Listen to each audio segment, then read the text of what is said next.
ശ്രീ ശങ്കുട്ടിദാസ്, ഇപ്പോൾ നിയമസഭാ സമ്മേളനം ചേരുകയാണ്.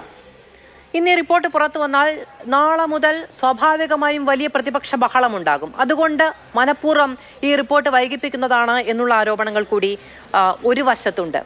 ഈ റിപ്പോർട്ട് പുറത്തു വന്നാലും ഇല്ലെങ്കിലും എന്തെങ്കിലും നടപടി ഉണ്ടാകും എന്ന വിശ്വാസം CPI പോലും മുന്നോട്ട് വെക്കുന്നുണ്ടോ എന്ന് സംശയമാണ്. കാരണം അത്രയ്ക്ക് ക്ഷമയും സഹിഷ്ണുതയും CPI കാണിക്കുന്നുമുണ്ട് ഈ വിഷയത്തിൽ. ഇല്ല, CPIയുടെ നിലപാട് വളരെ വ്യക്തമാണ്. CPIക്ക് റിപ്പോർട്ട് തന്നെ ആവശ്യമില്ല എന്നുള്ളതാണ്. അതായത് റിപ്പോർട്ടിൽ പറയുന്ന എന്താണെങ്കിലും അജിത് കുമാറിനെ മാറ്റണം എന്നൊരു നിലപാട് അവർ വളരെ മുന്നേ സ്വീകരിച്ചിട്ടുണ്ട്. അജിത് കുമാറിനെതിരായിട്ട് ഞാൻ മനസ്സിലാക്കുന്ന 3-4 അന്വേഷണങ്ങൾ നടക്കുന്നുണ്ട്. DGPയുടെ നേതൃത്വത്തിൽ, രഹസ്യാന്വേഷണ വിഭാഗം DGPയുടെ നേതൃത്വത്തിൽ, ക്രൈംബ്രാഞ്ച് DGPയുടെ നേതൃത്വത്തിലൊക്കെ അന്വേഷണങ്ങൾ നടക്കുന്നുണ്ട്. എന്നാൽ ഈ അന്വേഷണങ്ങളൊന്നും ആവശ്യമില്ല. RSSുമായി ബന്ധമുണ്ട് എന്ന വാദത്തിൻ്റെ അടിസ്ഥാനത്തിൽ, ആരോപണത്തിൻ്റെ അടിസ്ഥാനത്തിൽ തന്നെ അദ്ദേഹത്തെ പുറത്താക്കണം എന്നുള്ളതാണ് CPIയുടെ നിലപാട്. അതൊരു പക്ഷേ ഈ വിവാദം യഥാർത്ഥത്തിൽ ഈ പറയുന്ന മുസ്ലിം വോട്ട് ബാങ്കിനെ ഇടതുപക്ഷ മുന്നണിക്ക് എതിരായി ചിന്തിപ്പിക്കും എന്നുള്ളൊരു ആശങ്കയിൽ നിന്ന് ആ കൊഴിഞ്ഞു പോകുന്ന വോട്ട് ബാങ്കിനെ തങ്ങൾക്ക് അനുകൂലമാക്കി മാറ്റിയെടുക്കാൻ വേണ്ടി അവർ സ്വീകരിക്കുന്ന ഒരു അടവനയമായിട്ടേ കാണാൻ സാധിക്കുള്ളൂ. കാരണം ഈ കാര്യത്തിൽ ഇങ്ങനൊരു അന്വേഷണത്തിന് ഉത്തരവിട്ടിട്ടുണ്ടെങ്കിൽ സ്വാഭാവികമായിട്ട് അതിൽ ആ റിപ്പോർട്ടിൽ പറയുന്നത് എന്താണെന്നുള്ളത് പരിഗണിക്കേണ്ടതാണ്. ഇന്നത്തെ മുഖ്യമന്ത്രിയുടെ വാർത്താ സമ്മേളനത്തിൽ നമ്മൾ കണ്ടത് അയാൾ അവിടെ തൃശ്ശൂർ ആ സമയത്ത് ഉണ്ടായിരുന്നു. അദ്ദേഹത്തിൻ്റെ ഫോഴ്സിൽപ്പെട്ടിട്ടുള്ള, അദ്ദേഹത്തിൻ്റെ ADGPയുടെ പ്രത്യേക ഫോഴ്സിൽപ്പെട്ടിട്ടുള്ള ആൾക്കാർ പൂരപ്പറമ്പിൽ തന്നെ ഉണ്ടായിരുന്നു. എന്നിട്ടും അദ്ദേഹം പൂരപ്പറമ്പിലേക്ക് വന്നില്ല. ഈ പ്രശ്നവുമായി ബന്ധപ്പെട്ട അന്വേഷണം നടത്തിയില്ല എന്നുള്ളതാണ് അദ്ദേഹത്തിൻ്റെ ഒരു കൃത്യവിലോപമായിട്ട് അവിടെ ആരോപിക്കപ്പെടുന്നത് എന്നുള്ളതാണ്. വേറെ ഏതെങ്കിലും തരത്തിലുള്ള രാഷ്ട്രീയ ഗൂഢാലോചന ഉൾപ്പെട്ടിട്ടുണ്ട് എന്ന് റിപ്പോർട്ടിൽ പറഞ്ഞതായിട്ട് മുഖ്യമന്ത്രിയുടെ വാർത്താ സമ്മേളനത്തിൽ നിന്ന് മനസ്സിലായിട്ടില്ല. അങ്ങനെ ഉണ്ടെങ്കിൽ അതുമായി ബന്ധപ്പെട്ട റിപ്പോർട്ട് വന്നതിൻ്റെ അടിസ്ഥാനത്തിലാണല്ലോ തീരുമാനമെടുക്കേണ്ടത്. അതല്ലാതെ ഇങ്ങനെ ഒരു ആരോപണത്തിൻ്റെ അടിസ്ഥാനത്തിൽ അന്വേഷണം ഇല്ലാതെ തന്നെ മാറ്റി നിർത്തണമെന്നുള്ള CPIയുടെ നിലപാട് എനിക്ക് തോന്നുന്നു അത് വളരെ ഒരു അവസരവാദപരമായിട്ടുള്ള രാഷ്ട്രീയമാണ്. ഞാനിതിന് മൊത്തത്തിലൊരു ഗ്രാൻഡ് പിക്ചറാണ് കാണുന്നത്. അതല്ലാതെ ഓരോ വിഷയത്തിൻ്റെ ഇൻട്രൻസിറ്റിയിലേക്കല്ല ഞാൻ ഇടപെടുന്നത്. ഇവിടെ നമ്മൾ കാണുന്ന ചിത്രം എന്താണ് നോക്കൂ. നമ്മുടെ ഈ കാവോസ് തിയറിയിലുള്ളല്ലോ ബട്ടർഫ്ലൈ ഇഫക്റ്റ് എന്ന് പറയും.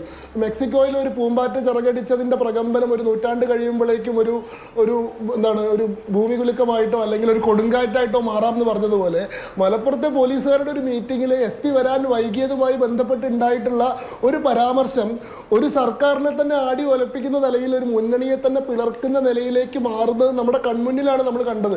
അതിൻ്റെ ആ പൂമ്പാറ്റയുടെ ചിറകടിയാണ് ഇപ്പോൾ ഇവിടെ ഇത്രയും വലിയ കൊടുങ്കാറ്റായിട്ട് മാറിയിരിക്കുന്നത്. ഇതിനിടയിൽ എത്രയോ വിഷയങ്ങൾ ഇതിനിടയിലൂടെ വന്നുപോയി. മുഖ്യമന്ത്രിയുടെ മൂക്കിന് കീഴിലുള്ള ആളുകളെ പറ്റിയിട്ട് ഏറ്റവും ഗുരുതരമായിട്ടുള്ള ആരോപണങ്ങൾ ഈ ഒരു പദ്ധതിക്കിടയിൽ നമ്മൾ കേട്ടു. മുഖ്യമന്ത്രിയുടെ പൊളിറ്റിക്കൽ സെക്രട്ടറി ഉൾപ്പെടുന്ന വലിയൊരു ക്രൈം നെക്സസ് കേരളത്തിലുണ്ട്. ADGP ലോ ആൻഡ് ഓർഡറിന്റെ കീഴിൽ തന്നെ ആളുകളെ തട്ടിക്കൊണ്ടുപോകൽ, കൊലപാതകങ്ങൾ, സ്വർണം പൊട്ടിക്കൽ, കള്ളക്കടത്ത് തുടങ്ങിയിട്ടുള്ള ഫോൺ ടാപ്പിംഗ് ഉൾപ്പെടെയുള്ള വലിയ ഗൗരവമായിട്ടുള്ള പ്രശ്നങ്ങൾ ഉണ്ടെന്നൊക്കെ ആരോപിക്കപ്പെടുകയുണ്ടായി. എന്നാൽ ഇതൊന്നും ഇപ്പം നമ്മുടെ ചർച്ചയിൽ ഇപ്പം ചർച്ചയിലുള്ള ആകെ പ്രശ്നം എന്താണ്? ചർച്ചയിലുള്ള ആകെ പ്രശ്നം ഇതിനിടയിൽ കയറിയിട്ട് പ്രതിപക്ഷ നേതാവ് പറഞ്ഞൊരു കാര്യമാണ്. ADGP RSS മേധാവിയുമായിട്ട് കൂടിക്കാഴ്ച നടത്തി. അതിൻ്റെ ഒരു അതിൻ്റെ ഒരു എലോങ്ങേഷനിൽ അതിൻ്റെ വ്യാപിപ്പിച്ചിട്ട് ഇപ്പോൾ തൃശ്ശൂർ ഇലക്ഷൻ വിജയിച്ചത് RSSും പോലീസും തമ്മിൽ നടത്തിയിട്ടുള്ള ഒരു ഗൂഢാലോചനയാണെന്നുള്ള ആംഗിളിലേക്ക് കൊണ്ടുവന്നാൽ അതൊരു ലോജിക്കലി നിലനിൽക്കുന്ന ഒരു ആരോപണമല്ല. ഇതിലെ യഥാർത്ഥ പ്രശ്നങ്ങളെ ഒന്നും അഡ്രസ്സ് ചെയ്യാതെ ഇതിലെ വളരെ സാങ്കല്പികമായിട്ടുള്ള, വളരെ കൃത്രിമമായിട്ടുള്ള വിഷയത്തിലേക്ക് നമ്മൾ ചർച്ചയെ മുഴുവൻ സങ്കോചിപ്പിച്ചിട്ടുണ്ട്. അതിന്റെ കാരണം എന്താണെന്ന് വെച്ചാൽ ഈ ചർച്ച നടത്തുന്ന ആളുകൾക്കും ഈ വിവാദത്തിന്റെ രണ്ട് പക്ഷത്ത് നിൽക്കുന്ന ആളുകൾക്കും വളരെ കൃത്യമായിട്ടുള്ള ഒരു ടാർഗറ്റ് ഓഡിയൻസിനോട് മാത്രമാണ് ഇവർ സംസാരിക്കുന്നത്. ഇവർ കേരളത്തിന്റെ പൊതുസമൂഹത്തോടൊന്നുമല്ല സംസാരിക്കുന്നത്.